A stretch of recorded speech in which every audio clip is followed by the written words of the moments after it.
नमस्कार, ANM news में आपका स्वागत है। मैं अभिजीत नंदी मजुमदार आपके साथ एक अनोखे अंदाज में विस्तारित बातचीत करने के लिए बैठा हूँ।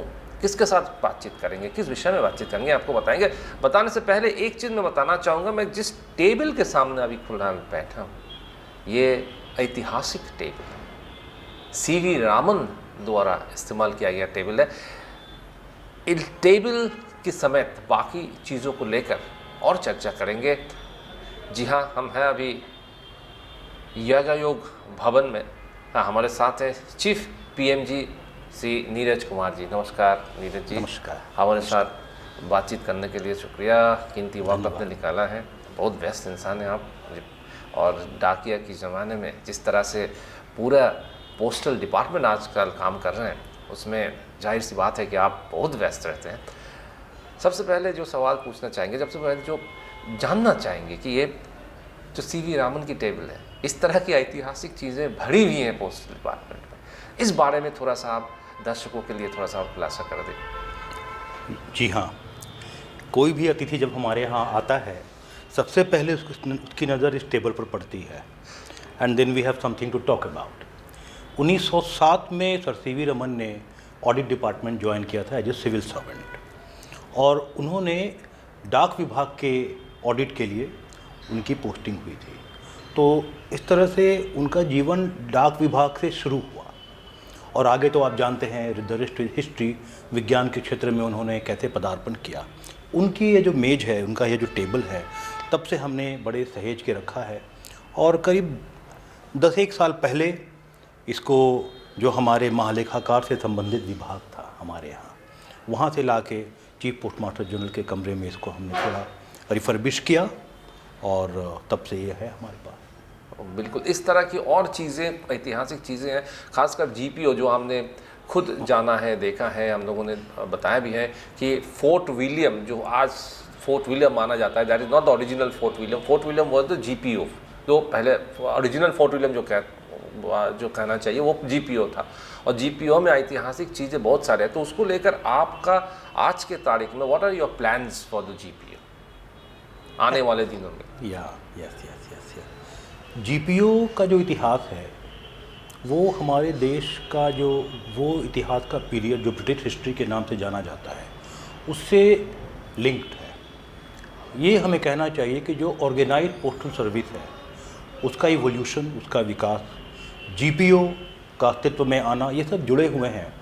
तो एक तरह से आप ये समझिए कि जो हमारा जीपीओ है, वो हमारे पोस्टल सर्विस के एवोल्यूशन का विटनेस रहा है, और ऐतिहासिक चीज़ों के अलावा आधुनिकता की तरफ हमारा विभाग कैसे बढ़ रहा है।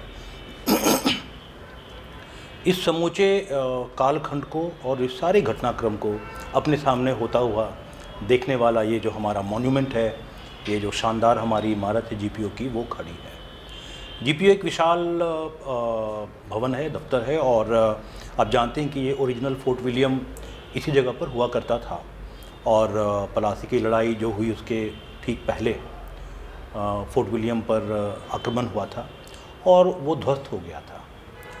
बहुत समय तक वो उसी स्थिति में रहा, और फिर 1864 से उसको बनाया जाने लगा, और 1868 में जो जीपीओ का भवन है वो बन के तैयार हो गया।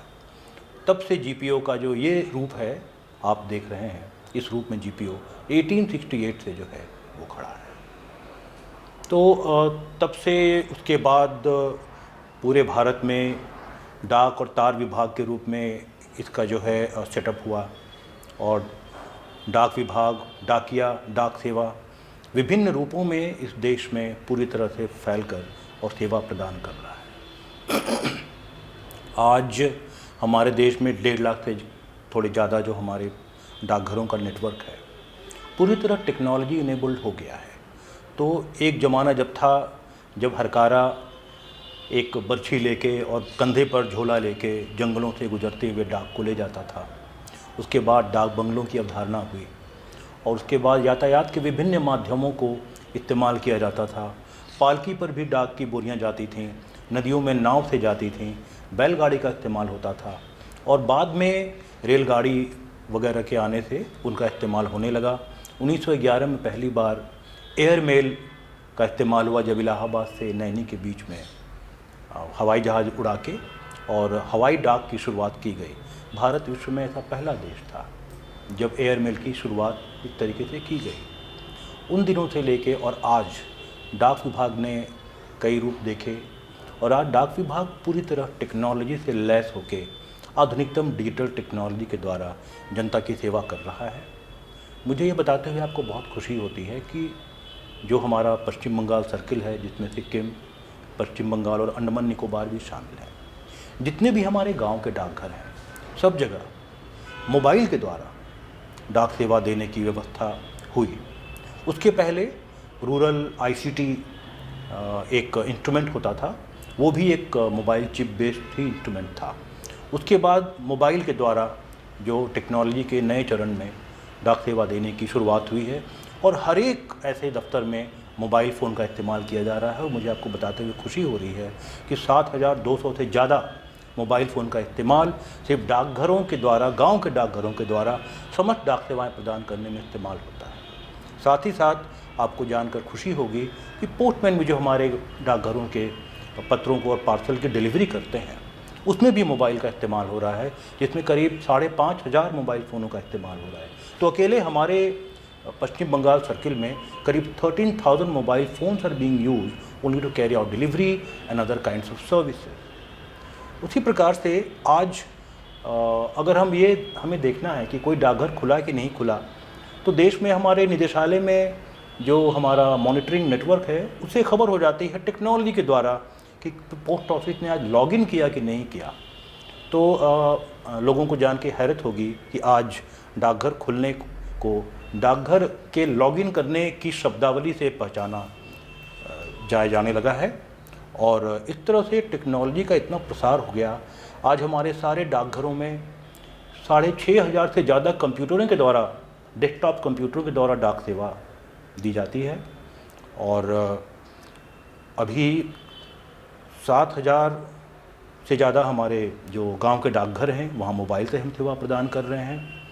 और 1,800 से ज़्यादा जो हमारे विभागीय दफ्तर हैं, डाक सेवा हैं, डाकघर हैं, या जो दूसरे हमारे दफ्तर हैं, वहाँ आजकल जो इंटरनेट की सेवा है, उसकी कैपेसिटी को हम दुगना करने में लगे हुए हैं और फाइबराइजेशन भी करने में लगे हुए हैं।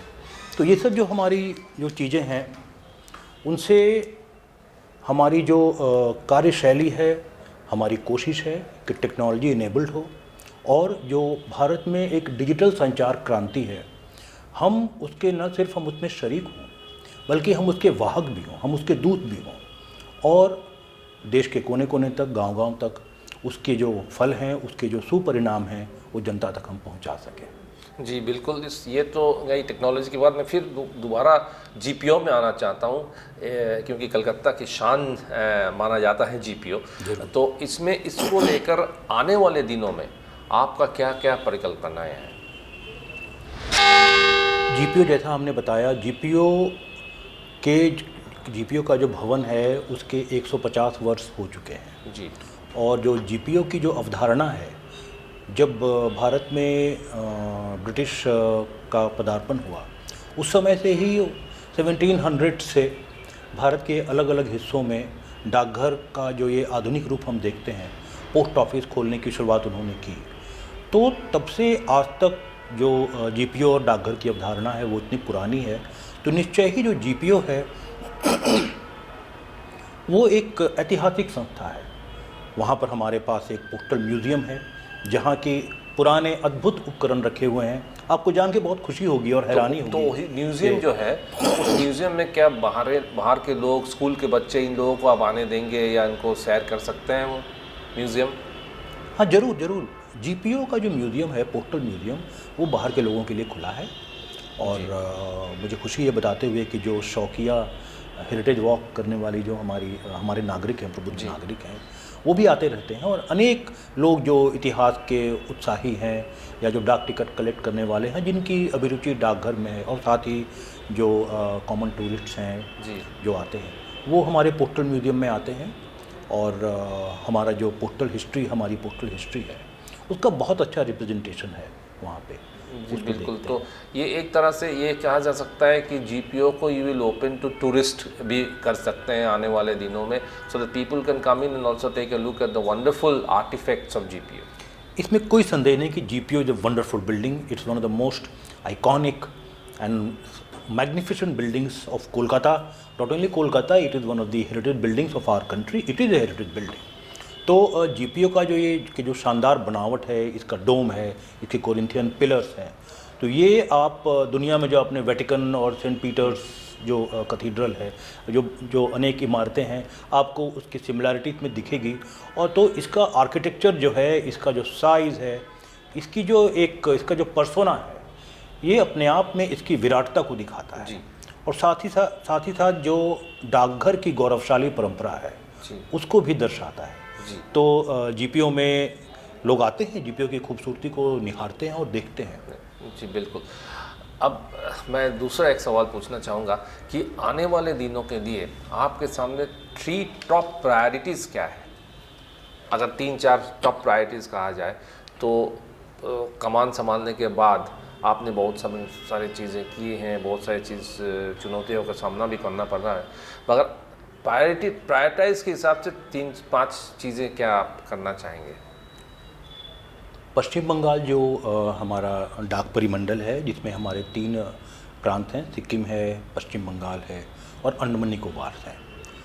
तीनों की अलग अलग विभिन्नताएं हैं। और पश्चिम बंगाल प्रांत स्वयं में एक विशाल प्रांत है और इसके अंदर भी काफ़ी कुछ विविधताएं हैं। इसकी अपनी इकोनॉमिक इसका नेचर है और सोशल नेचर है। उसी प्रकार से सिक्किम में एक हिमालयी हमारा क्षेत्र है। अंडमान निकोबार एक दूरस्थ क्षेत्र है जहाँ आदिवासी और अनेक लोगों की प्रधानता है और वहाँ कई हमारे द्वीप समूह हैं। तो इन सब को देखते हुए पश्चिम बंगाल की कमान, जो आप कहते हैं पश्चिम बंगाल की सेवा करने का अगर किसी को अवसर मिलता है, तो इसकी दोनों बातें हैं, चैलेंजिंग भी है और इट्स वेरी फुलफिलिंग। एक तरह से हम ये सोचें कि इतने बड़े प्रांत की डाक सेवा को सुचारू रूप से चलाने का जो अवसर है, उसको कैसे लोगों के हित में उसका उपयोग किया जाए। तो जैसा कि मैंने आपको कहा कि टेक्नोलॉजी का जो इम्प्लीमेंटेशन है वो भली भांति हो। जो हमारे 1800 से ज़्यादा हमारे विभागीय दफ्तर हैं, जितने पोस्ट ऑफिस हैं, आरएमएस है, वहाँ हमारा फाइबराइजेशन, वहाँ हमारे इंटरनेट की जो क्षमता है, बैंडविड्थ है, उसको बढ़ाने की हमारी मुहिम बहुत तेज़ी से चल रही है, जिससे डिजिटल तरीके से डाक सेवा लोगों तक त्वरित गति से पहुंचाई जा सके।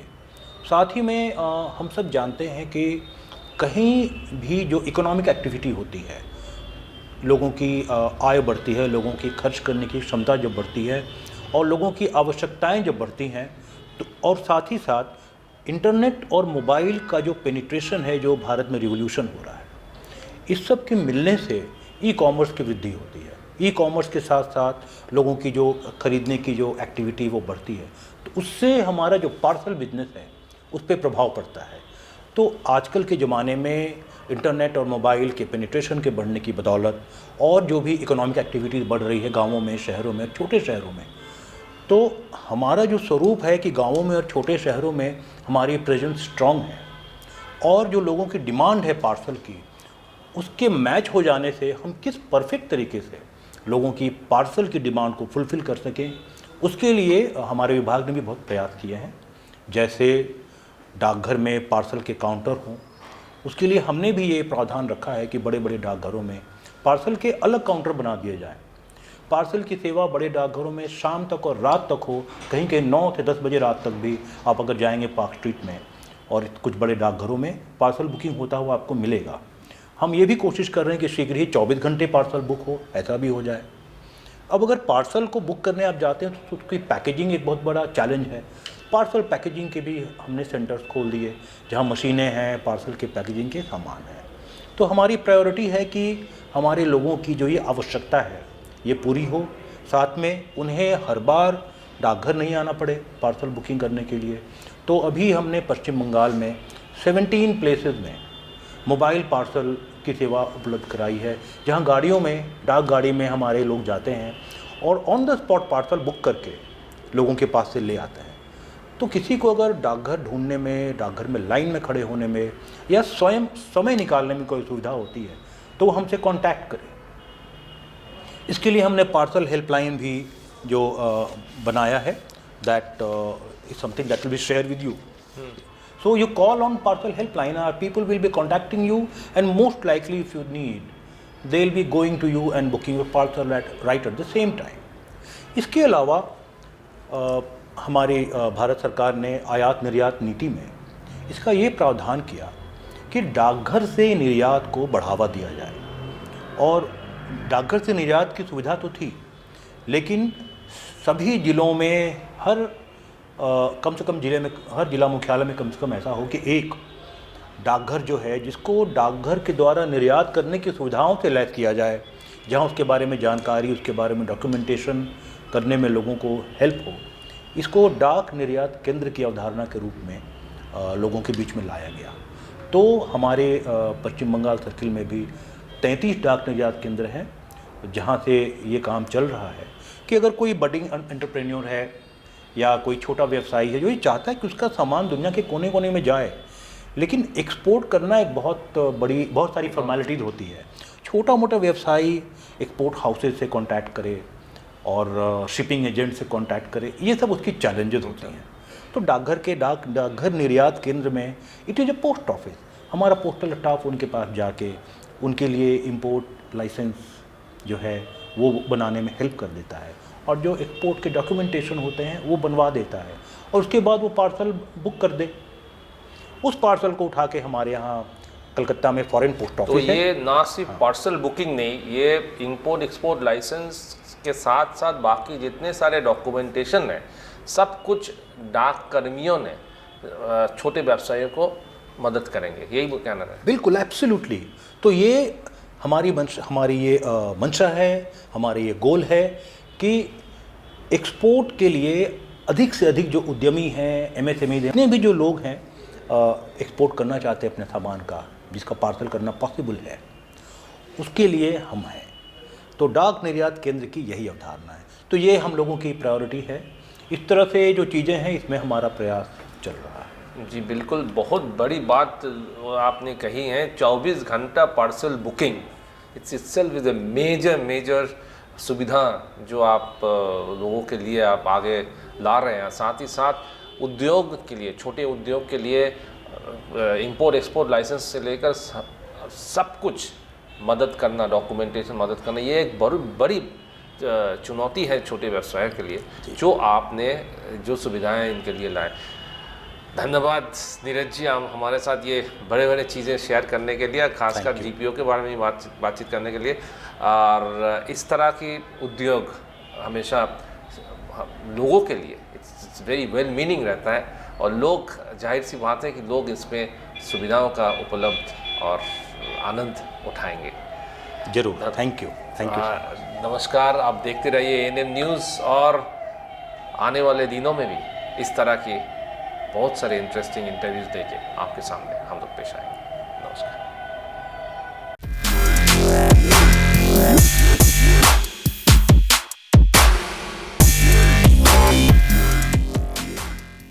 আরো খবরের আপডেট পেতে সাবস্ক্রাইব করুন আমাদের ইউটিউব চ্যানেলটি আর বেল আইকনে ক্লিক করুন নোটিফিকেশনস পেতে।